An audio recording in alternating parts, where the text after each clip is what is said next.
Morning everyone. मैं doctor जिज्ञासा पांडे, भारतीय विश्वविद्यालय दुर्ग, डिपार्टमेंट ऑफ इकोनॉमिक्स से। आज की क्लास में हम लोग राइटिंग रिसर्च रिपोर्ट के बारे में देखेंगे कि राइटिंग रिसर्च रिपोर्ट की स्टाइल क्या है, उसकी लेखन शैली कैसी होती है।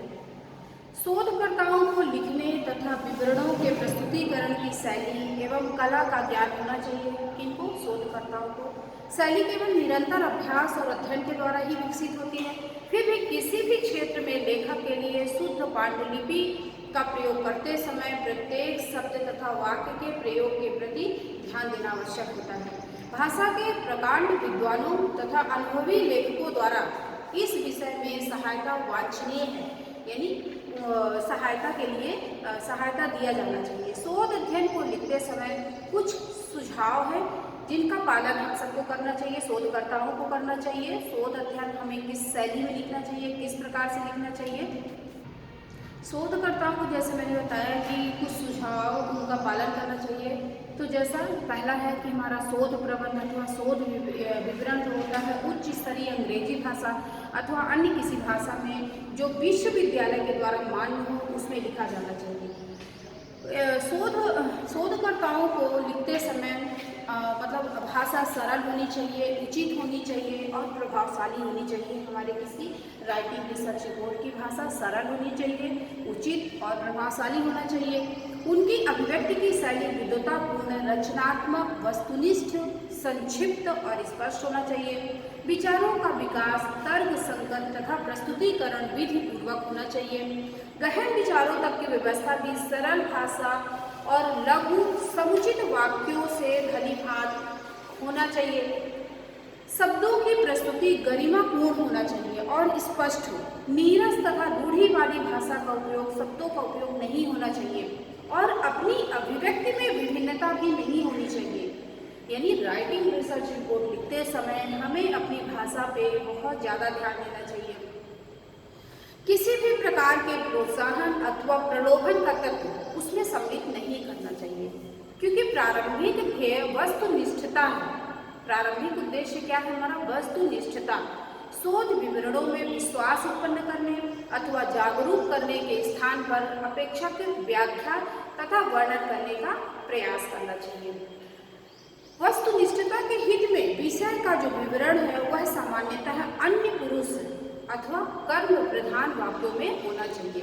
उत्तम पुरुष के व्यक्तिवाचक सर्वनामों का पूर्णतः परित्याग कर देना चाहिए और यदि स्वयं के प्रयोग करने की आवश्यकता हो तो ऐसे शब्द जैसे प्रयोगकर्ता अथवा शोधकर्ता अथवा विवरणदाता, चाहे वो लेखक, शब्दों का प्रयोग करना चाहिए।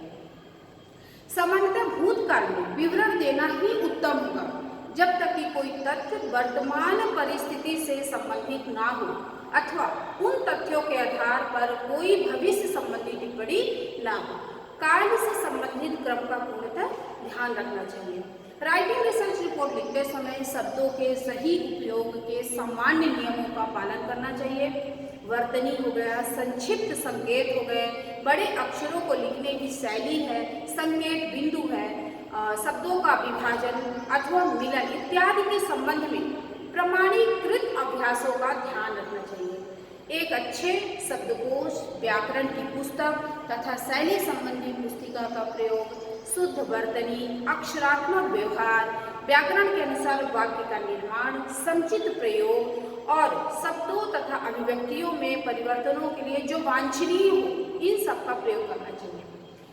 शोध प्रबंध लिखते समय शोध प्रबंध के प्रमुख भाग में विभिन्न पदों के संख्यात्मक बोध के लिए निश्चित नियमों का पालन करना चाहिए।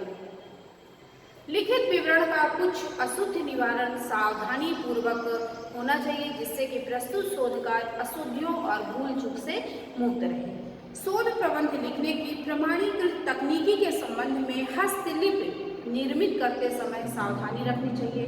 लिखित शोध प्रबंध अथवा शोध अध्ययन के रूप तथा विषय सामग्री, संयोजन और इनका वर्गीकरण में स्थिरता की आशा की जानी चाहिए।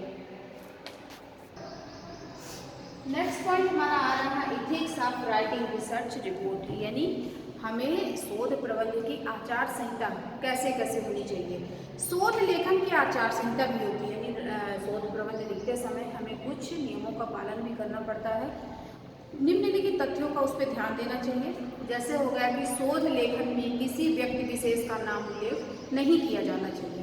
यदि आवश्यकता होती भी है तो उसके लिए संकेत या कोड का उपयोग करना चाहिए, उसे भी उपयोग करना चाहिए और उसे भी गोपनीय रखना चाहिए। बताना नहीं चाहिए किसी को कि हमने किस व्यक्ति का नाम लिखा है इसमें। नेक्स्ट हमारा इथिक्स है इसमें कि शिक्षा में प्रदत्तों का संकलन महाविद्यालय अथवा विद्यालय से किया जाता है। रिपोर्ट में विद्यालय का नाम का उल्लेख नहीं किया जाना चाहिए।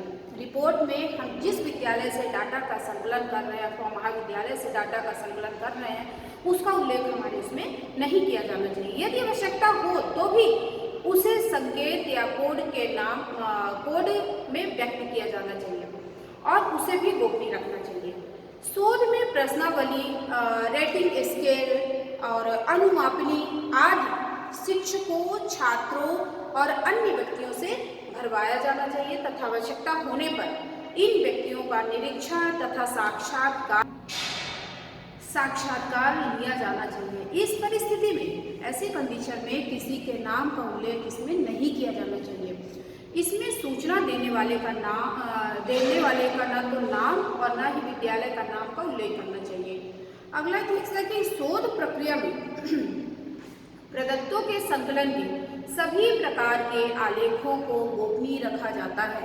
उन्हें प्राप्त सूचना तथा प्रदत्तों के विश्लेषण करके शोध निष्कर्षों में उसका प्रयोग किया जाना चाहिए। नेक्स्ट है कि जब कोई परीक्षण बड़े समूह को दिया जाता है तब शोधकर्ता को यह स्पष्ट कर देना चाहिए कि परीक्षण के परिणाम का आपकी उपलब्धि तथा विद्यालय से कोई संबंध नहीं है और यह परिणाम आपको किसी प्रकार से प्रभावित नहीं करेगा।